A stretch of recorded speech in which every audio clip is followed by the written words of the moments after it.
The topic is the reunification of the South after the war, and of course we're talking to Dr. Mitchell, a professor of history and chairman of the department at Fisk University.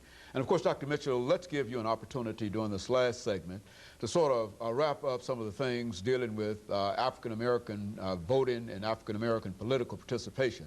I think you've already given us his entrance into politics shortly after the war and the impact that he had on politics, but let's expand that and talk about his removal and some of those things that are associated with it. While those Union soldiers in the South, they protect the black voter. They may not protect him personally, but they keep the polls open. They make sure that people can vote. The South is frustrated. The South has lost the Civil War. The great dream that the South had been built on was the dream of large plantation ownership and having slaves, and now that dream is gone.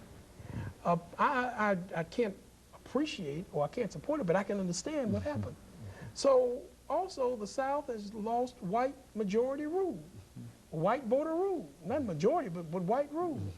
We see certain emotional activities. In North Carolina, we see the regulator movement. We see the Knights of the White Communion. In Tennessee, we see the Ku Klux Klan. Again, these are organizations built upon frustration. And to vent that frustration, they use intimidation. One of their targets were black voters, encouraging black people not to vote. The troops encounter the Klan, but on the national level, that same frustration is being looked at. Economically, it's costing the North to keep those troops in the South. It's a period of national disunion. Eventually, a political deal is struck. The politicians, North and South, get together, and they decide that in order to rebuild the South, to discontinue that cost, that federal troops will be removed. Once federal troops are removed, and once states are allowed back in, we see a number of precocious acts, of uncertain acts. We see the application of poll taxes. We see the application of literacy testing. All of this is to disenfranchise.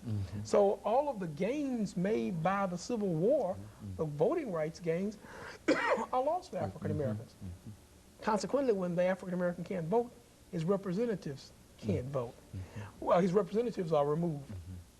With the representatives removed from government, local and state, who is to protect the vested interests of the former slave? Who is to protect the vested interests of the underclass? The South, after the Civil War, needed an underclass. They needed someone to work the plantations. They needed someone to sharecrop. They needed to make sure that the African American didn't all flee outside of the South. So we see a number of actions that weren't just outright racism. They were also political and economic acts carried on by a South with no protection for the African American. Sometimes with the state legislatures involved. Exactly, exactly, because the same persons who control the legislatures were those who control the Southern economy, were the large landholders. So we see precocious laws developed, reinstituting a system just as harsh, if not harsher, than slavery. Certainly the experience of the African American in the South after the Civil War and in the United States between 1860 and 1900 demonstrated the importance of having the vote and exercising the vote. Once you lose control of that vote, then you have no real voice in government. You have no voice to select people who will protect you.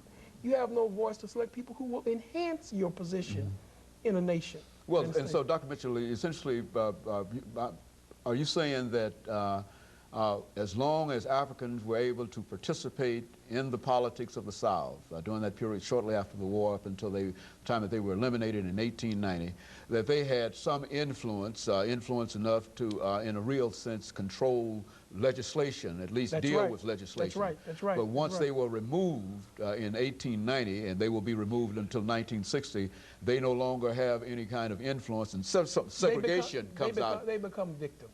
Segregation is one of the great divisions. Well, it's also the emotional stress still of the South. The South doesn't know how to deal with its northern industrialized counterpart.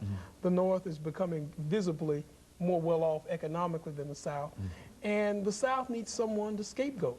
So we see, again, these precocious laws and actions.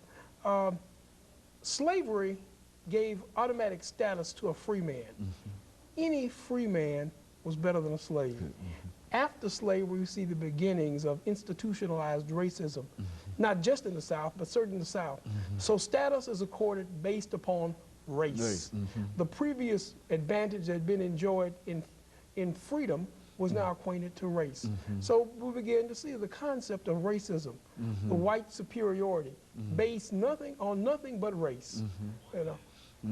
Very good. And of course, Dr. Mitchell, over this last minute, let me thank you and to say how very, very appreciative we are to have you to come by. It's always a pleasure to come on. Yeah, it's always a pleasure to be a part of something that's very informative. Yeah, but I think you just bring some excellent information to us, and what we've been able to do over the many years, as we've indicated, is to use this information and video cassettes and whatever, and to expose our young people to them, and we find that they are very, very interested in many of your statements, and especially you.